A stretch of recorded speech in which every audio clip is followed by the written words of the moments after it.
Ya. Bagus ya pertanyaannya, mewakili dan mewakili zaman sekarang ini ya.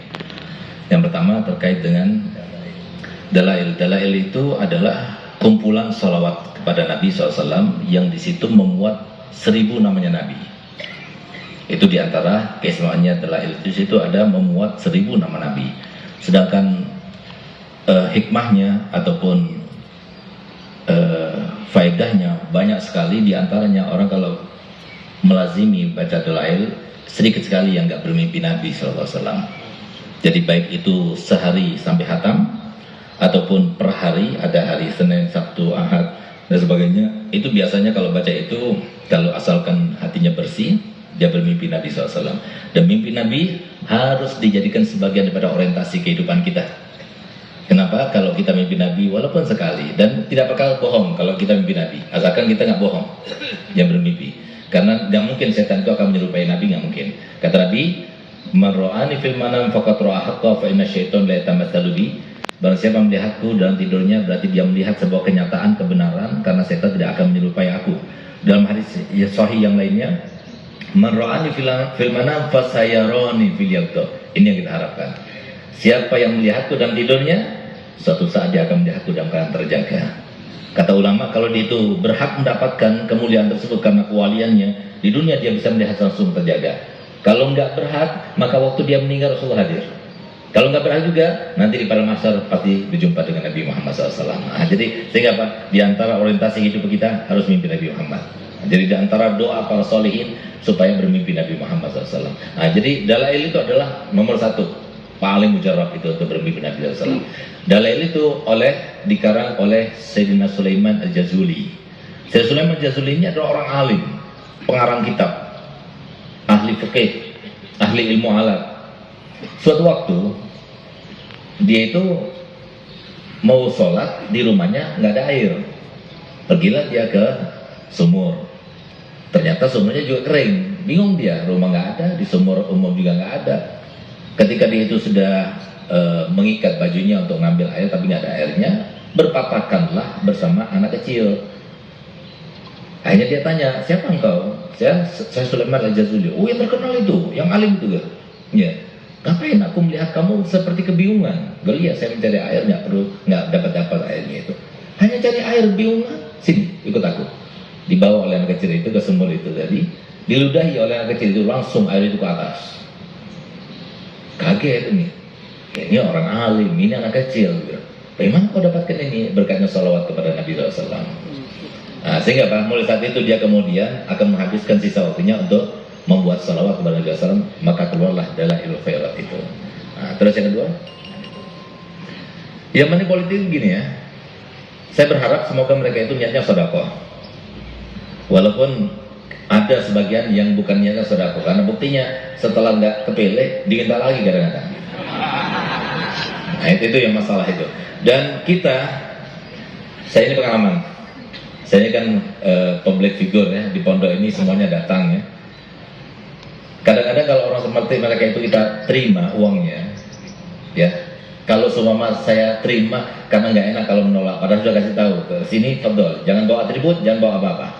Kita yang ngasih makan, nggak usah bawa apa-apa. Kalau mereka itu bawa apa-apa, itu biasanya kita sisihkan uang itu untuk sedekah. Kalau masuk ke rekening kita, saya berkali-kali sudah mencobanya. Masuk ke rekening saya rusak semuanya. Investasi saya rusak dan sebagainya. Itu yang saya alami. Oleh karenanya saya sangat hati-hati. Lebih baik saya berkumpul sama para pengusaha daripada mereka-mereka yang di politisi. Kadang-kadang uang yang digunakan itu uang titipan orang, uang masyarakat, uang negara dan sebagainya, yang belum tentu saya ini termasuk yang berhak. Sehingga jadi sebab akhirnya kayak benalu gitu, di pohon itu benalu, jadi merusak akhirnya. Itu yang saya alami. Jadi kalau seumpama nggak terpaksa, lebih baik kita nggak terima, nggak berkah. Atau kalau kita terima, sedekahkan lagi. Jadi pahala buat kita gitu. Kalau kita makan kadang-kadang, karena orang itu waktu ngasih itu, ya kadang-kadang, mohon maaf, bukan yang ke umumnya, tapi yang sedikit itu yang oknum, yang sedikit itu. Yang kebanyakan insya Allah niatnya sedekah, bukan niatnya kasih kaos, niatnya sedekah, ngasih uang, niatnya sedekah. Insya Allah seperti itu niatnya. Nah, jadi dia waktu dia ngasih itu ada harapan untuk ngasih. Pilih aku ya, tapi ya, pilih aku ya. Gitu. Nah, berarti itu dia eman, makanya dari sang emannya dia bilang perilaku tapi ya, gitu. Perilaku. Nah, sehingga kalau kita ambil uang itu sudah kena mata kita, matanya dia. Mata itu hebat. Jadi bekasnya itu sangat besar. Nabi SAW bersabda, al-ainu haq, al-ainu taj'alur rajula fil qabr wa taj'alul ibila fil qidir. Kata Nabi SAW dalam hadisnya, ain itu hak. Ain itu menjadikan orang itu mati dalam kuburnya dan menjadikan unta itu berada di atas tualinya. Artinya bisa membunuh. Ain itu. Dari mulai penyakit yang paling paling remeh sampai paling berat. Itu masalahnya, indikasi daripada mata itu. Nah, mata itu sebenarnya dua. Yang pertama karena benci, yang kedua karena sayang atau eman. Nah, waktu orang itu ngasih, dia eman dia maunya nggak mau ngasih uang ini, malah dia itu mau jadi pemimpin biar dapat uang lagi gitu loh. Nah, sehingga Pak itu bisa indikatornya besar kena ain. Jadi kalau soal kita nggak terpaksa, ya jangan pakai. Kalau terpaksa ya pakai aja nggak apa-apa gitu. Karena toh dia ngasih gitu loh. Nah, jadi seperti itu kalau masalah manipulatif. Kalau dia sendiri itu antara dia sama Allah. Kita nggak tahu hukumnya. Karena kita nggak tahu niatnya apa. Kalau niatnya rasuah, ya mungkin. Tapi kalau niatnya bukan rasuah, kita nggak tahu. Itu urusan antara dia sama Allah. Tapi kita yang menggunakan uang itu bagaimana? Seperti yang saya sampaikan tadi. Ketiga, Islam moderat. Kita harus menjadi Islam yang moderat. Oleh karenanya, Bapak Presiden Jokowi dan juga Bapak Prabowo selalu menekankan moderasi beragama. Jadi, Islam moderat itu adalah Islam yang menerima semua kalangan. Jadi dia itu terbuka, siapapun kita masuk. Jadi alhamdulillah saya punya abah dididik untuk menjadi seorang yang muslim, seorang dai, seorang alim tapi yang moderat, yang bisa masuk ke mana-mana. Jadi sekali waktu bapak-bapak jangan merasa heran saudara-saudara semua kalau lihat di sosmed saya, loh kok Habib pakai celana, loh kok Habib nge-gym, loh kok Habib duduk sama ini. Emang itulah saya. Jadi saya dengan cara seperti itu alhamdulillah dan semoga terus sampai meninggal seperti itu, tidak pernah merasa lebih baik dari orang lain. Itu diantara kuncinya seperti itu. Jadi saya main bola, saya nge-gym, saya kumpul sama siapa saja dan sebagainya. Untuk apa? Untuk melatih hati ini gimana. Kalau saya kumpul sama ini, oh nggak pantas, kamu itu begini, berarti ada apa-apa, sakit masih. Nah jadi alhamdulillah seperti itu. Itu moderasi itu seperti itu sebetulnya. Jadi kita menerima semua kalangan. Karena apa? Karena saya punya abah dari mulai semenjak saya kecil, saya sudah diajarkan.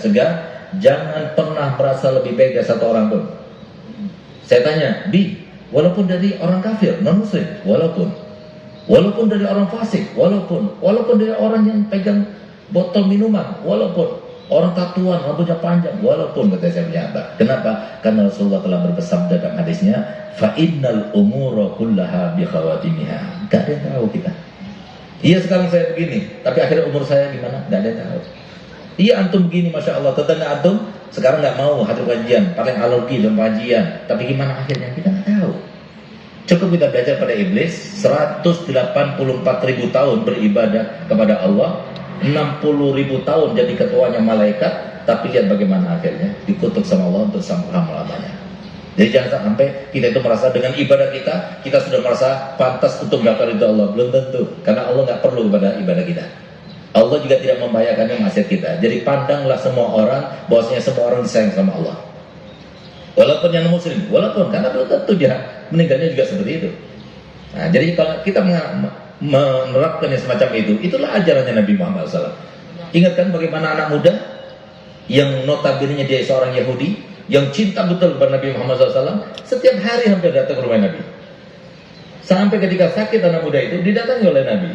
Lalu dia berkata, wahai anak muda, ucapkan kalimat syahadat. Dengan itu aku jamin engkau akan bertemu denganku nanti di surga. Maka dia itu bingung karena ada ayahnya, ada Rasulullah yang dia cintai. Maka kata ayahnya, ati Abul Qasim, taatlah kepada Abul Qasim. Hanya dia baca syahadat, meninggal dunia. Meninggal dunia tanpa amal, tanpa pernah sholat dan sebagainya, hanya mengucapkan dua kalimat syahadat bersama Nabi Muhammad. Jadi jangan pernah kita merendahkan orang lain, kita nggak ada yang tahu. Jadi tetap yang punya saudara dan sebagainya yang non agamanya beda, tetap kita hormati. Akhlak itu nomor satu. Ilmu itu adalah akhlak. Ilmu nggak ada akhlaknya, maka bukan ilmu itu namanya. Ilmu yang tidak bermanfaat itu adalah ilmu yang diminta oleh Nabi SAW untuk berlindung darinya. Allahumma inni a'udzubika min ilmin la yanfa, semoga Allah melindungi aku daripada ilmu yang tidak manfaat. Ilmu yang tidak manfaat, ilmu yang tidak ada akhlaknya. Jadi harus akhlak. Tambah ilmunya, harus tambah tawadhunya, tambah senyumnya, tambah senangnya pada orang lain dan sebagainya. Nah, itu harus diterapkan itu.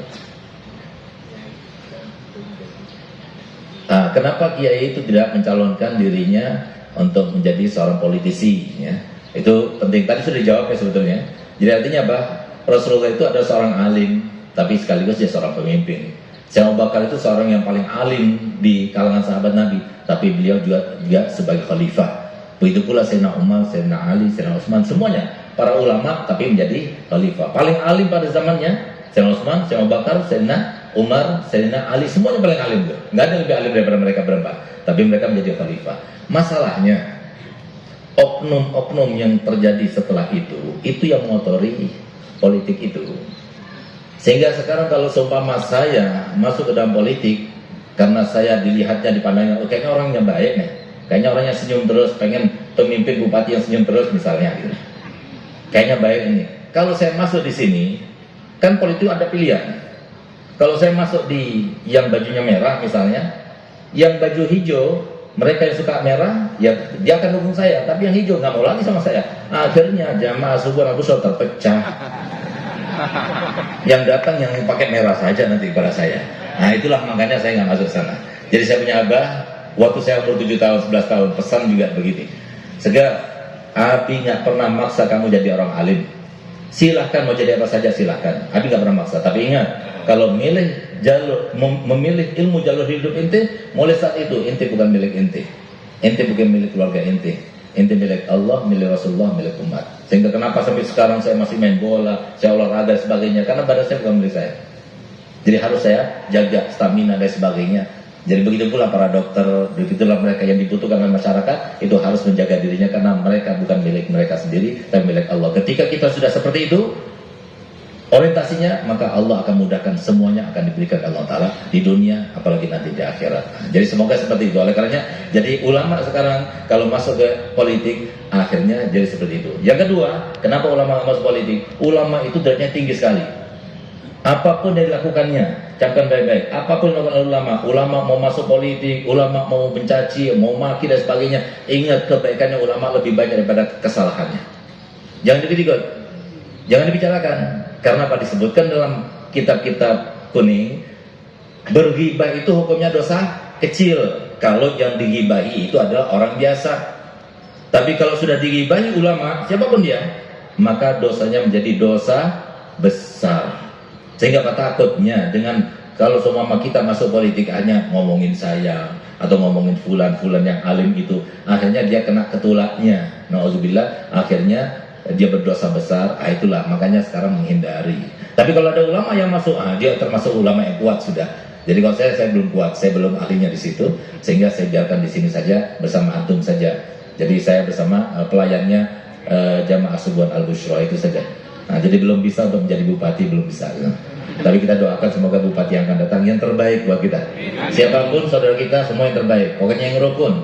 Jangan sampai kita itu gara-gara politik kemudian enggak saling siwaan sampai lebih 3 hari, dosa. Kalau sampai siwaan lebih 3 hari, meninggal langsung masuk neraka, nauzubillah ya. Jadi hati-hati. Oh iya, yaudah tadi ya sudah dijelaskan. Ya, jadi pokoknya kita diperintahkan oleh Nabi SAW untuk, makanya di dalam Al-Quran, ya ayuhan nas, nggak dikatakan ya ayuhal muslimun, ya ayuhal mu'minun. Untuk apa? Untuk supaya kita bisa menerima perbedaan tanpa ada perpecahan. Taufik itu milik Allah, nggak ada satupun manusia yang punya, nggak ada. Jadi nggak bisa kita paksakan diri, nggak bisa. Jadi mungkin antum pernah waktu hadir malam pertama, malam kedua ibu saya, itu ada di samping saya itu ada seorang seperti Chinese, ya. Sampai malam ke-6 itu hadir. Siapa dia? Dia bukan seorang Muslim, dia seorang Nasrani. Sampai-sampai dia itu lucunya berkata begini pada saya, Beb, berarti yang Nasrani cuma saya saja yang hadir ya. Ya begitulah kita diajarkan. Dan ya Allah, saya benar-benar sumpah, dia gagal dari saya. Karena kita nggak tahu bagaimana akhirnya. Itulah yang diajarkan Nabi Muhammad SAW. Ayo, pokoknya sekarang kita dengan Subuhan Al-Bushra ini kita tebarkan akhlak, tebarkan senyum. Bushrawan, Bushrawati, slogannya, ikonnya adalah senyum terus bagi kepada keluarganya. Siap? Siap. Nah, ketemu suami, senyum. Ada uang nggak ada uang? Senyum. Apalagi ada uang, ketawa. Insyaallah.